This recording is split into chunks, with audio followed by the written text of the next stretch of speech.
السلام علیکم ورحمۃ اللہ۔ جی دوستو، کیا حال ہے؟ خیریت سے ہیں؟ لو جناب، ہم نکلے تھے واک کے لیے، تو بارش کی وجہ سے موسم ہو گیا خراب، تو ہمیں یاد آ گیا اپنے جگری یار کی، تو ہم آ گئے جناب ماسٹر امین صاحب کے پاس۔ تو یہاں بیٹھے ہیں ماسٹر امین صاحب کے مہمان بن کے۔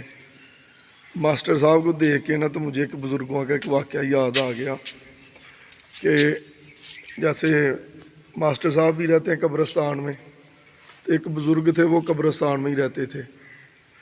تو کسی نے ان سے پوچھا کہ جناب آپ ادھر آ کے قبرستان میں بیٹھے رہتے ہیں، قبر والوں کے پاس بیٹھے رہتے ہیں، تو وجہ کیا ہے؟ تو جناب انہوں نے کہا کہ بات یہ ہے کہ میں یہاں قبرستان والوں کے پاس اس لیے آ کے بیٹھتا ہوں کہ مجھے بہترین دوست جو ہے نا وہ یہ قبروں والے ہی لگے ہیں۔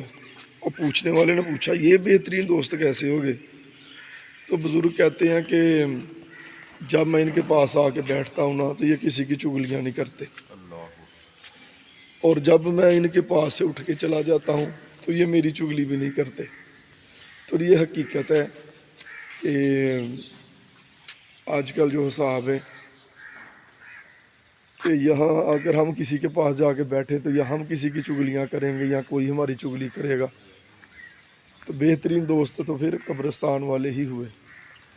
تو دوستو، میں نے بڑے دن پہلے سے میں نے ایک وعدہ کیا ہوا تھا کہ ایک بہترین وظیفہ مجھے ملا ہے جو انشاءاللہ تعالیٰ آپ لوگوں سے شیئر کریں گے۔ تو وہ وظیفہ جو ہے وہ انشاءاللہ آپ کے ساتھ شیئر کریں گے، آپ کو بتائیں گے کہ وہ وظیفہ کیا ہے۔ یہ ایک بہت پرانی کتاب تھی، تو اس کے اندر سے مجھے یہ وظیفہ ملا۔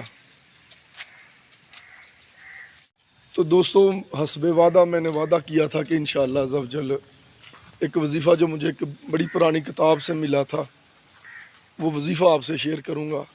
وظیفہ بڑا کمال کا ہے، میں نے اس کے بارے میں پڑھا۔ اگر کوئی تنگ دست ہے تو یہ وظیفہ کرے، اگر کوئی بے روزگار ہے تو یہ وظیفہ کرے، اگر کسی کے گھر میں لڑائی جھگڑے ہیں تو یہ وظیفہ کرے، اور اگر قرضہ چڑھ گیا تو وظیفہ کرے، اگر کوئی بیماری ہے تو اس کے لیے بھی یہ بہترین وظیفہ ہے، اگر عبادت میں دل نہیں لگتا تو اس کے لیے بھی یہ بہترین وظیفہ ہے، اگر اولاد نافرمان ہے تو اس کے لیے بھی یہ بہترین وظیفہ ہے، اگر کوئی بے اولاد ہے، اولاد کا طلبگار ہے تو اس کے لیے بھی یہ بہترین وظیفہ ہے، اگر دنیا کی ناجائز محبت دل سے نکالنی ہے تو اس کے لیے بھی یہ بہترین وظیفہ ہے، عبادت کرنا چاہتے ہیں، عبادت میں دل نہیں لگتا، تہجد پڑھنا چاہتے ہیں، تہجد پڑھی نہیں جاتی، تو اس کے لیے بھی یہ بہترین وظیفہ ہے۔ الغرض اسے ہر کارا کہہ سکتے ہیں کہ جس کام کے لیے بھی یہ وظیفہ کریں گے انشاءاللہ عز و جل وہی اللہ کے کرم سے ہو جائے گا۔ اب اختلاف اگر کوئی کرنا چاہے تو وہ کر سکتا ہے، کیونکہ ہر کسی کی اپنی سوچ ہے۔ تو ہماری تو یہ سوچ ہے کہ جو بزرگوں نے فرمایا، کیونکہ ہم تو بزرگوں کے ماننے والے ہیں۔ اب اس کتاب کے اندر لکھا ہوا تھا کہ ایک صحابی جن تھے، جن سے یہ منقول ہے، اور وہ گئے جناب والی حضرت، وہ تابعی تھے، صحابی تو نہیں تھے، حضرت اویس کرنی۔ تو یہ صحابی جن ان کے پاس گئے۔ اب کسی کے ذہن میں آگے صحابی جن، ہاں جو اہل علم ہے انہیں تو پتہ ہوگا کہ جن جو ہیں ان کے وفد بھی حضور کی بارگاہ میں حاضر ہوتے تھے، اور جنات بھی کلمہ پڑھ کے مسلمان ہوتے تھے۔ اور یہ جو سیال ملا عبدالحکیم سیال کوٹی کے پاس ایک جن پڑا عبد الرحمن، جو افغانی جن تھا، تو اس کے والد جو ہیں وہ جو جنوں کی جماعت حضور کی بارگاہ میں گئی تھی، کلمہ پڑھ کے مسلمان ہوئے تھے، تو ان میں سے وہ اس کا باپ آخری صحابی اس وقت دنیا میں موجود تھا۔ جنات کی کیونکہ بڑی لمبی لمبی عمریں ہوتی ہیں، یہ سال ہا سال تک رہتے ہیں، تو وہ ایک یہ جن صحابی ہے جن سے یہ منقول تھا، انہوں نے حضرت اویس کرنی سے سنا، اور حضرت اویس کرنی نے یہ مولا علی اور حضرت عمر فاروق اعظم سے سنا تھا۔ جب وہ صحابی جن حضرت اویس کرنی کے پاس گئے تو وہ منہ میں کچھ پڑھ رہے تھے، تو جب انہوں نے پوچھا تو پھر حضرت